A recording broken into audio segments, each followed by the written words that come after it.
By the time the Class 11 corridor finally went quiet, 6 senior cadets were bleeding on the floor, and the girl named Sasha was straightening her cuffs.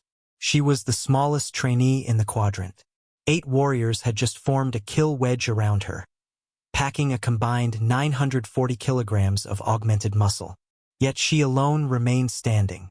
Nothing in the Academy's threat assessment matrix accounted for this aftermath. The instructor who designed our pressure testing protocols resigned a week later, unable to accept the new reality. I wish I could say it ended with those 6 on the floor. Stay close. The metallic clicking my tail spines had been making started exactly 10 minutes earlier, when the horseshoe formation first closed around her down at the junction. I sat at my security console as a junior observer. Liarut, a 300-pound Nishvari whose footsteps literally rattled the deck plates, led the hunting pack. They boxed her imperfectly against the reinforced bulkhead. Sasha stopped walking. She sighed loudly, slipping out of her creased green field jacket. She draped it over her left forearm. Instead of adopting an offensive stance, the human girl smoothed a single invisible wrinkle out of the green fabric with her thumb. She folded the left sleeve over the right, matching the seams. A perfect, symmetrical crease formed under her hands.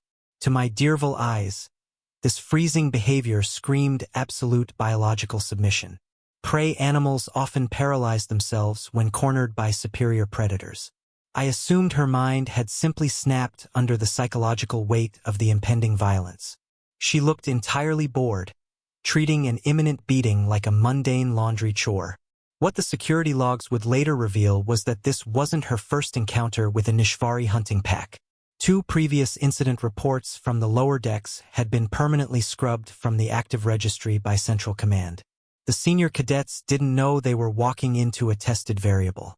They only saw a fragile girl who barely reached their chest plates, standing completely stripped of environmental advantages.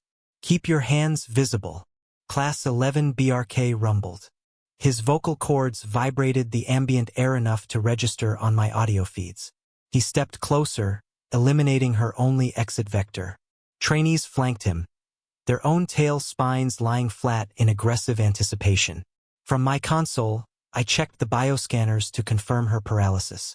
The data feed flashed a contradictory warning. Her heart rate remained entirely flat, but her neurological output spiked massively. A human brain consumes 20% of its body's total energy at absolute rest. While she stood completely motionless, matching the quarters of her jacket, her tactical processing was already running at maximum capacity. Over the comms, she finally spoke. "You should sit down." The absurdity of the statement hung in the recycled air. The BRK let out a wet, heavy laugh and shifted his stance forward. He raised his primary striking arm. The overhead lumen strips caught the jagged edge of his armored knuckles. Underneath her folded clothes, Sasha shifted her weight exactly 4 inches. With her left hand, she casually brushed a single invisible fleck of lint from her collar. She did not look up. She did not blink. Down came the armored fist. It carried enough physical force to dent starship plating. The human stepped aside. The heavy Nishvari strike cracked against the bare bulkhead, sending a spray of sparks showering across the deck. She folded her jacket into perfect quarters while 8 blades closed in. Human shoulder joints possess a terrifying asymmetrical evolutionary design. Elastic energy stores deep in their tendons like a coiled siege engine, waiting for violent release. Lifting her right arm upward, Sasha delivered a 95 miles per hour kinetic strike directly into the descending Nishvari elbow. 67 pounds per square inch of pressure concentrated entirely into a single knuckle. The thick alien joint shattered backward with a sound like snapping wet timber.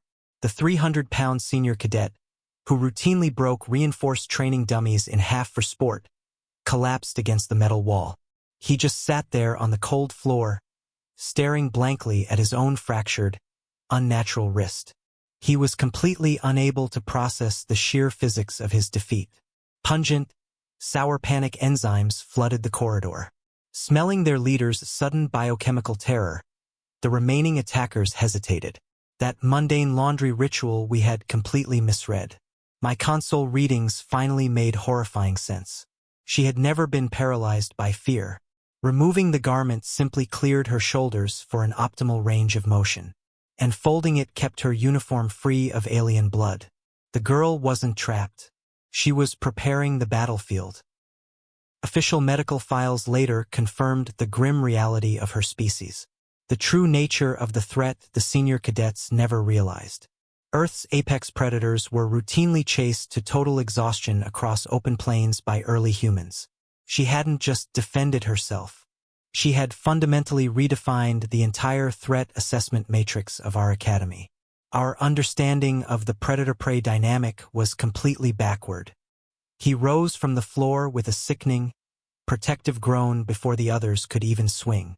She swept the legs from the second Nishvari and drove a palm strike into the third cadet's thorax. Exactly 0.11 seconds. That was the log duration per target elimination. The two remaining uninjured members of the group stared at the carnage, sheathed their blades in unison, and quietly walked away in the sudden, heavy silence. My own tail spines clicked rapidly, a 3B rhythm of pure anxiety echoing against the floor plates. A Kthal medic rushed down the hall, his boots sliding on the grated deck as he dropped to his knees beside the fallen. Nobody spoke. The air tasted of copper and ozone. Sasha picked up her belongings from the crate. The remaining combatants she ignored completely. The overhead lumen strips buzzed, casting long shadows across the dented bulkhead. A few drops of purple Nishvari blood dripped slowly onto the metal grating below. Resting securely over her left arm, the green field jacket remained perfectly aligned. The fabric showed absolutely no wrinkles. The Class 11 corridors stayed empty for the rest of the cycle.